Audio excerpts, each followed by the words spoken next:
Right, just thought I'd do a video quick. Apologies for my appearance. I've been weight training at home, so hence the vest. So basically, while I was training, I was listening to some YouTube, and I was listening to a channel called Mr. H Reviews, and he was talking about Star Trek Discovery. So I thought, yeah, actually, I haven't really spoke about that, so I just thought I'd do a video, just my thoughts on it so far, etc. So there's been a lot of reports of the problems that's been going on with Star Trek Discovery, CBS and all that. It's, obviously it's a separate universe to the original Trek and the Next Generation, DS9, Voyager, etc., Enterprise. So it's a completely different universe. I'm not quite sure, because it is confusing, there's inconsistencies everywhere. I'm not quite sure if it's actually in the same universe as the rebooted movies that J.J. Abrams started with Bad Robot. I'm not really sure. But yeah, so I just thought I'd talk about Discovery and some of the issues I've had with it and some of the things that are fairly good about it too. For starters, right, we'll start right from the beginning. The Klingons, I didn't like the new look of the Klingons.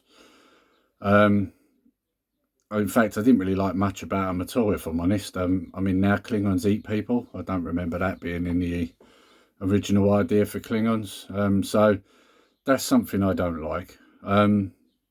Something I do like is I do like the look of the show. Like the visuals are really good. You can't argue that they look good.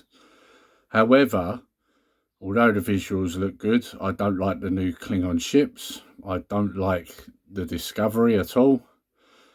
In fact, if you look at the Discovery, I find that half of it looks like the original Klingon battle cruiser when you actually look at it. So I don't think it's very imaginative either. But yeah, I don't like the story. Michael Burnham's character, or I just don't. I'm not a fan. Very weird how it started with her as well. I couldn't quite get my head around all of that. I moving forwards to what we've had in the last series, I get what they're trying to do. They're now trying to repair it, because a lot of people have complained about the fact it doesn't make much sense, that you had a ship like that around when the Enterprise was around, but it wasn't heard of, and now obviously they're sort of retconning it so that it was kept secret, almost like a Black Ops sort of situation, so nobody knew about it, and then obviously at the end it goes off into the future, so that would be why no one heard of it, no one saw it, etc. And also why it's so advanced, yet all the other ships aren't in that current period. So, yeah, I get where they're going with it. Whether it'll work or not, I don't know. Something I did like about the second season was when they brought Pike in. I thought the guy that, I forget his name, but the guy that plays Pike, I thought he was really good. And I liked his number one, actually, as well. I thought she was really good. So there are characters I do like. I like... his name's gone right out of my head because I haven't watched this for quite some time. The guy that's the first officer, the alien dude, the tall, skinny fella. Really can't think of his name, which is really bugging me now. But he's good. I like him. The actor who plays him is really good, and I know that he's played characters like that before and other things. So, yeah, I find him quite compelling. I'm kind of jumping all over the place because I'm sort of coming out with things as they spring to mind, if you like. But yeah, as a whole, I'm not a massive fan. I have been watching them in the hope that they'll get better, so I have carried on watching them, even though I think they're fairly bad. I like to give shows a chance, So same with Picard, for example. I watched all of that, but I wasn't a fan of that really either. But I'll do a separate video on that, because there's all magnitudes of wrong with that. So I'd argue that Discovery is better than Picard, so that at least it's got that going for it. Yeah, I'm just a little bit confused with this show, because I don't think they're quite sure who their target audience is. I don't think they really understand where they're going with it either. It just seems like it's a kind of slapdash, make it up as you go along sort of situation. I wasn't a fan of the whole spur drive thing. I didn't like that. And if you know anything about what's going on at the moment, there's actually a guy that's suing them at the moment because he believes they nicked his idea for the tardigrade. I forget the guy's name now, but if you go onto a channel called Nerdrotic, he talks about him on there. Um, Basically, this guy actually designed a story around a tardigrade that, you know, could do all these things very similar to Star Trek. And in fact, if you actually look at the design for it, it looks exactly like the one they used in Discovery. So he's actually suing them at the moment. So yeah. So and there's been several issues with that. There's been a lot of complaints that they're stealing ideas, etc. I mean, one of the ideas they got accused of was that they nicked some of the visuals from Return of the Jedi, and all they did was basically replace it with Starfleet ships. So if you, like I say, if you have a look at Nerdrotic, he goes into massive detail on a lot of his videos about what they've nicked, etc. So you'll see it on there. But yeah, like I say, I just wanted to do a video just to put my thoughts across. Like I say, I will watch the next series when it comes out, see if it gets any better. I've got to be honest, if it doesn't, I probably will just knock it on the head at that point, because if you've had 3 bad series, let's be honest, doesn't matter what they do at that point, it's not going to get any better, is it? So, but yeah, some of the things, I mean, I would argue that Discovery has kind of messed things up for Picard in a lot of ways, because and I won't go into massive detail here, but one of the characters you probably would have expected to crop up maybe in Picard would have been Worf, and they've obviously steered well clear of him.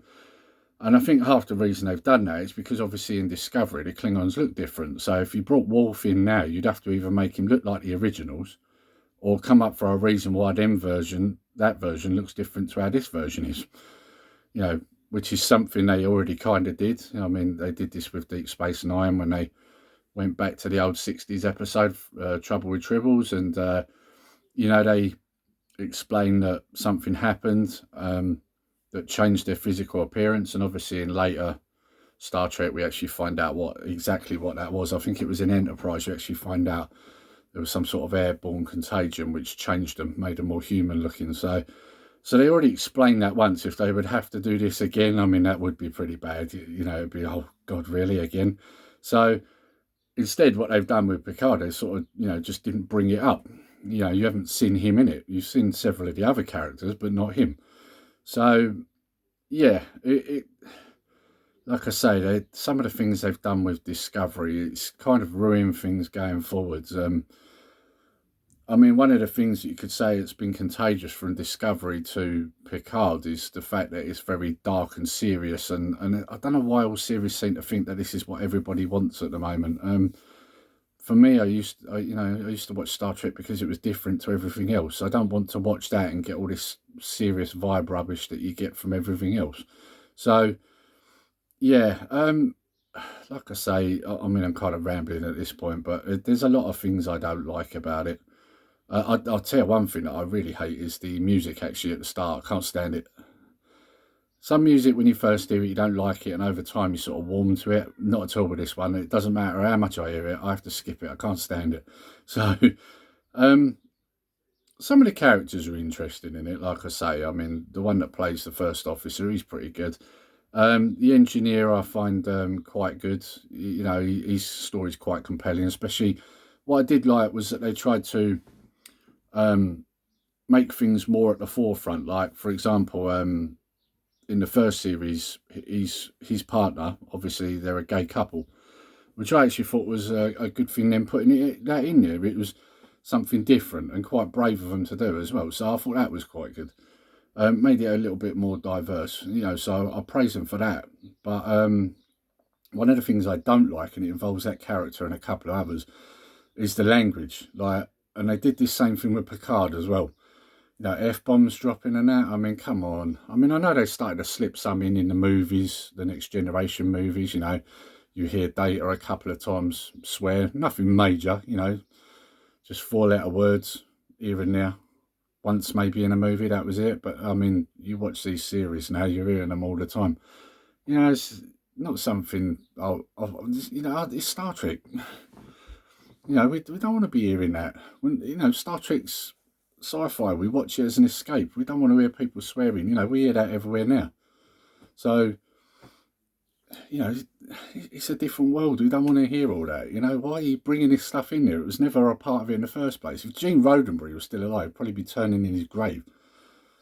Or should I say, I'll get that right. If Gene Roddenberry was alive, he'd be doing his nut. But right now, he's probably turning in his grave. That's a better way of putting it.